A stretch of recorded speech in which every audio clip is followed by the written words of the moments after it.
نے کہا الصلاۃ خیر من النوم، نماز جو ہے خلیفہ صاحب نماز بہتر ہے سونے سے، تو عمر کی آنکھ کھل گئی، فامرہ، تو عمر کی آنکھ کھل گئی، کہتا ہے یہ اچھی بات ہے، اوے اچھے جملے، وہ آج کے بعد سے یہی جملے تم اذان میں شامل کر دو، صبح کی اذان۔ اس دن سے یہ ان کی اپنی کتاب میں ٹھیک ہے نا، ان کی جو دیکھیں ان کی گمراہی دین میں بدعت داخل کرنے کے چکر میں، اور پھر عمر صاحب پہ نماز کے لیے اٹھ نہیں رہے تھے، تو مؤذن نے جب کہہ دیا کہ بھائی الصلاۃ خیر من النوم، ان کو یہ جملہ پسند آیا، کہتے ہیں لگا دو اذان میں، لگ گئی اذان میں، اور اذان میں لگ گئی بھائی۔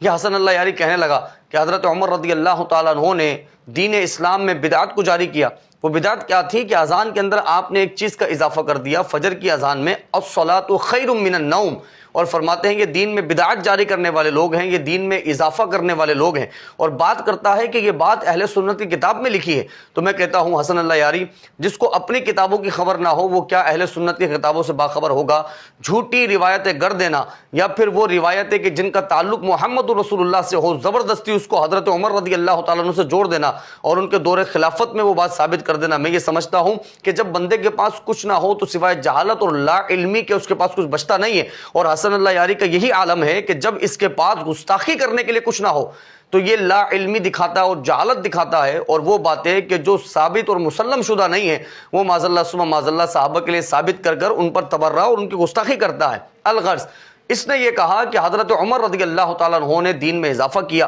کہ انہوں نے اذان میں ایک جملے کا اضافہ کر دیا، الصلاۃ خیر من النوم، جبکہ یہ اتنا اعلیٰ قسم کا جاہل ہے کہ اس کو پتہ ہی نہیں کہ الصلاۃ خیر من النوم یہ اضافہ دور عمر فاروق رضی اللہ تعالیٰ عنہ میں نہیں ہوا تھا، بلکہ یہ اضافہ تو خود محمد رسول اللہ صلی اللہ علیہ وسلم کے زمانے میں ہو چکا تھا۔ اس بات سے اب اندازہ لگا لیجئے جو اس کو کہتے ہیں کہ اس سے مناظرہ کرو، کوئی اس سے بات نہیں کر سکتا، کوئی اس سے بحث نہیں کر سکتا، میں یہ کہتا ہوں اس سے بڑے جاہل سے کہ جو پتہ ہی کوئی نہ ہو کہ کس چیز کا اضافہ کس زمانے میں ہو رہا ہے، اور جھوٹ بول کر صحابہ کی گستاخی کرنے والا ہو، اس سے بات کرنا تو دور کی بات ہے، اس کے بارے میں سوچنا اور اس پر اپنا وقت ضائع کرنا، میں کہتا ہوں یہ دنیا کی سب سے بڑی بے وقوفی ہے۔ اس لیے میں آج یہ واضح کر رہا ہوں کہ اب آپ خود غور سے دیکھ لیجئے کہ کتنا بڑا جھوٹ اور کتنے بڑے الزامات کے صحابہ کرام علیہم رضوان پر لگاتا ہے، جس کو تم کہتے ہو کہ یہ وکیل اہل بیت ہے، جس کو تم کہتے ہو یہ اہل بیت کا دفاع کرنے والا ہے۔ میں کہتا ہوں یہ سب سے بڑا اہل بیت کا گستاخ بھی ہے، اور سب سے بڑا یہ صحابہ کرام علیہم رضوان کا بھی گستاخ ہے۔ الغرض اس نے کہا کہ دور عمر رضی اللہ تعالیٰ عنہ میں،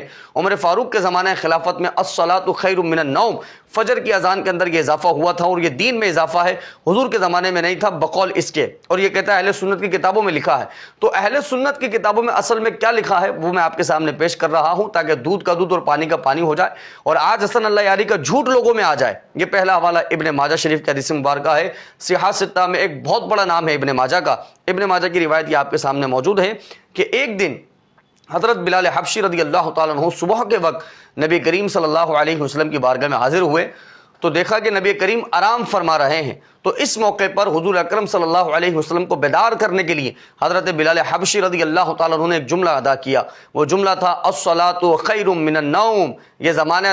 خلافت حضرت عمر کا جملہ نہیں ہے، یہ حضرت محمد رسول اللہ کے زمانے کا جملہ ہے، حضرت بلال کی زبان سے نکلنے والا جملہ ہے۔ سب سے بڑا جھوٹ تمہارا پکڑا جا رہا ہے۔ ابن ماجہ کی روایت سامنے موجود ہے، بلال حبشی نے فرمایا الصلاۃ خیر من النوم۔ نبی کریم صلی اللہ تعالیٰ علیہ وآلہ وسلم نے جب یہ جملے سنے، حضور کو اتنے پسند آئے کہ حضور اکرم صلی اللہ تعالیٰ علیہ وآلہ وسلم نے اس معاملے کو پھر ثابت کر دیا، یعنی اس معاملے کو اذان کے اندر رائج فرما دیا کہ یہ جملے بہت بابرکت جملے ہیں۔ تو دور مصطفیٰ صلی اللہ تعالیٰ علیہ وآلہ وسلم، زمانے مصطفیٰ صلی اللہ تعالیٰ علیہ وآلہ وسلم کے اندر الصلاۃ خیر من النوم کا اضافہ ہو چکا تھا۔ یہ بدعت نہیں ہے جس کو تم نے زبردستی سیدنا حضرت عمر فاروق رضی اللہ تعالیٰ عنہ کی طرف نسبت کرتے ہوئے ان کو بدعتی قرار دے دیا ہے، معاذ اللہ ثم معاذ اللہ۔ اگلی روایت سنن کبریٰ للبیہقی، یہ روایت سامنے موجود ہے، حضرت انس بن مالک رضی اللہ تعالیٰ عنہ ارشاد فرماتے ہیں، اور سنت میں سے ایک سنت یہ بھی ہے کہ الصلاۃ خیر من النوم کی تکرار 2 مرتبہ کی جائے، یعنی یہ رسول اللہ صلی اللہ علیہ وسلم کے زمانے سے چلتا آ رہا ہے،